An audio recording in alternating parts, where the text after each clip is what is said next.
안녕하세요, 블랙스완입니다. 자, 나스닥 지수가 3일 만에 반등에 성공을 했습니다. 처음 출발은 좋지 못했는데요. 1% 넘게 급락을 하면서 출발했던 지수가 장 막판으로 갈수록 힘을 내더니 0.44% 상승으로 마감을 했습니다. S&P 500 지수도 0.23% 상승하면서 다시 한번 사상 최고치에 근접하는 그런 모습을 보였고요. 다우 지수만 홀로 0.03% 하락으로 끝이 났는데 하락폭은 크지가 않았죠. 어제 장을 보면 역시 미국 증시 아직까지는 힘이 좀 있다는 걸 다시 한번 느꼈습니다. 무엇보다도 나스닥 지수의 상승 반전이 상당히 고무적이었는데요. 저 어제도 여러 가지 이슈들이 있었는데 11월 FOMC 의사록이 공개가 됐죠. 의사록 발표 이후로 오히려 증시 분위기는 더 좋아졌습니다. 시장이 긍정적으로 받아들인 것 같은데 내용을 들여다보면 또 그렇게 밝고 긍정적이지만은 않거든요. 그럼에도 불구하고 그 안에서 증시 상승이 될 만한 내용들이 더 부각이 된 것 같고 장 초반에 급등을 했던 10년물 국채금리도 장 막판으로 갈수록 하락폭을 키우면서 전일 대비 낮게 끝이 났는데 역시 국채금리의 등락은 나스닥 지수에 가장 큰 영향을 미치고 있지 않나 생각을 합니다. 먼저 FOMC 회의록을 살펴보면 가장 핵심적인 내용은 인플레이션이 고공행진을 이어가게 되면 이 테이퍼링의 속도를 높여서 조기 금리 인상도 가능하게 해야 된다입니다. 일단 금리 인상을 위한 전제 조건이 있죠. 바로 테이퍼링인데요. 현재 매달 사들이고 있는 이 채권 매입의 규모를 순차적으로 줄여나가는 건데 현재의 계획은 내년 6월까지 바라보고 있죠. 이 테이퍼링이 우선 마무리가 되어야지 그 다음 단계인 기준금리 인상으로 갈 수가 있기 때문에 위원회 의원들은 이 테이퍼링 속도를 좀 더 높여서 조기에 끝내버리고 인플레이션의 압박이 지속이 되거나 더 악화가 될 경우에 언제든지 이 금리 인상이라는 카드를 꺼낼 수 있어야 된다는데 중론을 모으고 있는 것 같습니다. 자, 테이퍼링 속도를 높이지 않고 이대로 간다면 금리 인상은 최소 내년 6월까지는 기다려야 한다는 말인데 그러기엔 현재 미국 내 인플레이션이 상당히 심각한 상황이죠. 여차하면 이 금리 인상 카드를 써야 하는데 현재로선 쓸 수가 없는 상황이죠. 그래서 이번 달부터 진행되는 테이퍼링에 따라 시장 상황을 먼저 지켜보고 언제든지 이 자산 매입 축소 금액을 늘려서 조기에 끝내버릴 준비를 해야 한다는 겁니다. 자, 그래야지만 이 정책적으로 봤을 때도 좀 더 여유를 가지고 선대응을 해나갈 수가 있다는 건데 다시 말해서 언제든지 금리 인상을 할 수 있는 조건을 먼저 갖추고 있어야 된다는 말이겠죠. 자, 그러면서 앞으로 나오는 데이터를 인내심을 가지고 지켜봐야 한다고도 했는데요. 자, 현재 미국에서 나오고 있는 경제 지표들은 이미 긴축과 금리 인상을 가리키고 있죠. 저실업과 고물가 그리고 강한 소비 등을 들 수가 있을 것 같은데요. 자, 어제도 중요한 지표가 발표가 됐습니다. 어제 지난주 신규 실업수당 청구 건수가 발표가 됐는데 19만 9천 건으로 집계가 되면서 27만 건이었던 전주보다 무려 7만 1천 건이나 줄어들면서 8주 연속으로 감소세를 이어갔습니다. 그리고 이 수치는 코로나 팬데믹 이후 처음으로 이 주당 20만 건 아래를 기록한 거고요. 시장 예상치인 26만 4천 건보다도 훨씬 적은 수치였습니다. 자, 그리고 대박인 건 이번 실업수당 청구 건수는 1969년 이후로 52년 만에 가장 낮은 수치라고 하는데요. 자, 그만큼 이 고용 회복 속도가 엄청 빨라지고 있다는 의미가 되겠죠. 실업률이 떨어진다는 건 새로운 일자리를 얻거나 이 적극적으로 구직 활동에 나서고 있다는 건데 경기 회복 속도도 빨라지고 있다는 반증이기도 하죠. 하지만 아직까지 월마트 등 일선에선 구인난이 심각하다고 합니다. 다음 주 발표될 수치는 또 얼마나 줄어들게 될지도 주목을 좀 해봐야 될 것 같고요. 자, 이렇게 경기가 회복이 되고 있고 그에 따른 고용 회복까지 착착 잘 진행이 되고 있기 때문에 연준 입장에서는 테이퍼링에 대한 이 정당성을 확보한 것이고요. 테이퍼링 속도를 올리는 것도 고려해볼 만한 상황이 만들어지고 있는 것 같습니다.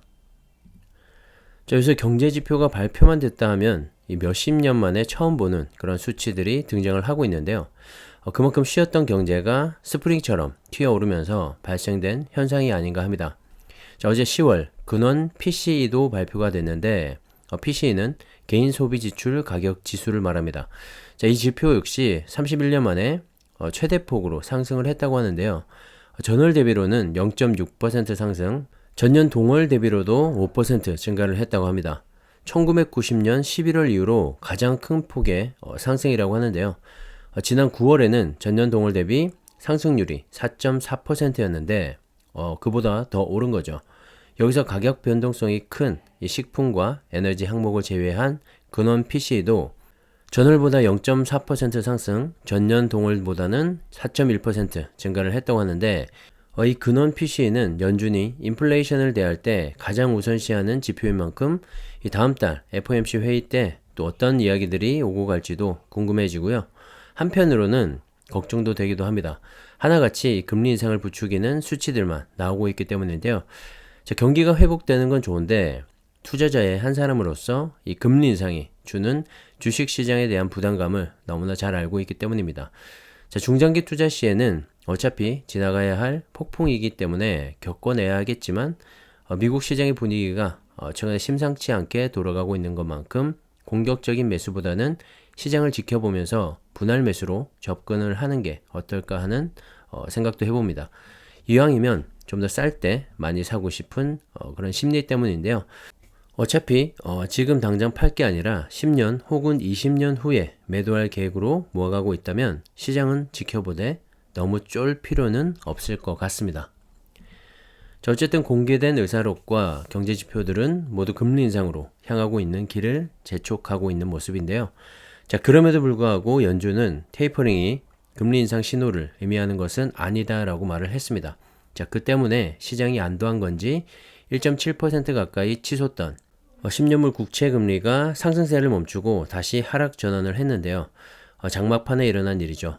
그러면서 나스닥도 상승 반전을 하면서 마감을 한 겁니다. 시장은 현재 두 가지 고민이 상충하고 있지 않나 싶은데요.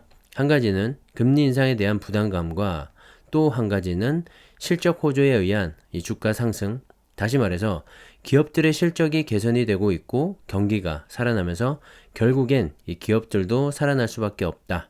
그리고 4차 산업혁명에 따른 새로운 이 신성장 산업들이 정말 빠르게 커져가고 있기 때문에 주가 상승의 모멘텀이 계속 살아있죠. 이 주식시장에 대한 기대와 희망이 있는 겁니다. 자, 그리고 사실 물가가 상승을 하고 있는데 주식하던 돈을 빼서 다시 은행에 넣어둘 수는 없잖아요. 은행 이자라고 해봤자 물가 상승률에는 절대 따라갈 수가 없기 때문인데요. 자, 그럴 바엔 주식에 넣어두고 높은 수익을 기대하는 편이 더 낫지 않나 하는 생각인 거죠. 하지만 한편으론 당장의 금리 인상에 대한 이 주식시장에서의 부담감은 있으니까 지수는 혼조세를 보이고 있는 것 같고요. 앞으로 어느 쪽의 무게추가 더 무거워질지는 좀 더 지켜봐야 할 것 같습니다. 하지만 시간이 지나고 보면 이 또한 상승 추세 중에 한 점일 뿐이지 않을까 하는 생각을 하고요. 단타나 한 달이나 두 달, 이 정도로 짧게 투자를 하고 있다면 상당히 큰 부담이겠죠. 하지만 중장기 투자의 관점에서 본다면 그렇게 고민할 문제는 아닌 것 같고요. 그런 부담감을 덜기 위해서라도 ETF 투자가 좋지 않나 생각을 합니다. S&P 500과 나스닥 100 그리고 필라델피아 반도체 지수를 추종하는 ETF와 우리나라에만 상장이 되어 있죠. 타이거 미국 테크 탑 10이 있는데 개인적으로 상당히 매력적이라고 생각을 하고요. 적극 추천드립니다. 나스닥 시총 1위부터 10위 사이의 종목에 개별 투자를 한다면 이 주당 가격이 만만치가 않죠. 부담스러울 수밖에 없는데요. 자, 그 10종목에 모두 투자를 할 수가 있고 주당 가격도 만원대이기 때문에 충분히 부담스럽지 않게 모아갈 수 있지 않나 생각이 들고요. 참고하시면 좋을 것 같습니다. 그리고 2차전지 관련해서 차이나 전기차 ETF의 상승세가 좋은데요. 중국이 자국 내 배터리 기업들을 대상으로 생산시설 확장에 제재를 나설 것으로 보입니다. 자, 그렇다고 이 배터리 시장을 위축시키려는 건 아니고요. 양적 팽창에 대한 경계감을 드러내는 동시에 무분별하게 늘어나고 있는 이 배터리 업체들 때문에 서로 경쟁이 되다 보니까 원자재 상승까지 부추기고 있는 실정인데 LFP 배터리로 대변되는 중국의 저가 배터리 시장이 최근에 가격 상승으로 인해서 메리트가 점점 떨어지고 있는 실정이죠. 그게 더 심화될까봐 선제적인 조치를 취하고 있는 것 같습니다. 중국의 공업정보화부는 리튬이온 배터리 산업 규범 조건 개정안 초안을 공개했는데 연간 연구개발 비용을 그해 기업 주요 영업이익의 3% 이상으로 지출해야 하며 실제 생산량은 생산 능력의 50%를 넘어야 한다는 내용이 포함되어 있고요. 전기차용 배터리는 에너지 밀도가 1kg당 180kWh 이상, 그리고 배터리 팩 기준으로는 1kg당 120kWh 이상, 그리고 수명은 충반전 기준으로 1000회 이상 등 이 성능 기준도 상당히 타이트하게 마련을 했습니다. 자, 한마디로 말하면 이 중국 내 배터리 신규 생산시설 확장을 까다롭게 관리하려는 셈인데요. 중국 정부의 이러한 배경에는 그동안 이 중국 전기차 보조금 지급에 힘입어서 우후죽순격으로 생겨난 이 배터리 업계를 구조조정하려는 속셈이 아닌가 하는 분석도 있습니다. 사실 현재 중국에는 200여 개가 넘는 배터리 업체가 있는데요. 너무 많죠. 이렇게 너도 나도 배터리를 만들다 보니까 수요가 늘어났고 원자재 가격 상승으로까지 번진 겁니다. 자, 그래서 알짜배기 몇 개 기업만 가지고 양적 성장이 아닌 질적 성장을 도모하려는 것 같은데 현재 그 기준에 맞출 수 있는 기업은 CATL과 BYD, 이브에너지와 S볼트 정도의 큰 기업밖에 되지는 않습니다. 그래도 쟁쟁한 기업들이죠. 국내 3원 개 배터리와 비교했을 때 저렴한 가격의 메리트를 더욱더 부각시키려면 어쩔 수 없는 선택이지 않나 생각을 하고요. 이번 조치는 중국 정부의 2차 전지 제재가 아닌 강화된 육성책이 아닌가 하는 생각도 듭니다. 그만큼 2차 전지 산업의 성장성을 상당히 높게 보고 있다는 말이겠죠. 중국과 한국의 2차 전지는 정말 꼭 챙겨가야 할 것 같습니다. 최근에 미국의 금리 인상 이슈로 인해서 시장이 꽤 어수선한데요. 2차 전지 시장 역시 높은 실적이 나타나고 있긴 하지만 아직까지는 이 미래에 대한 가치가 더 높기 때문에 그런 것들이 주가에 이미 선반영이 되어 있죠. 자, 그렇기 때문에 금리 인상이나 크고 작은 이슈에 더 민감하게 반응을 하기도 합니다. 하지만 큰 그림에서는 꾸준히 성장을 해나갈 새로운 산업이기 때문에 관심을 가지고 계속 지켜보시면 좋을 것 같습니다. 자, 오늘은 여기까지 하겠습니다. 감사합니다.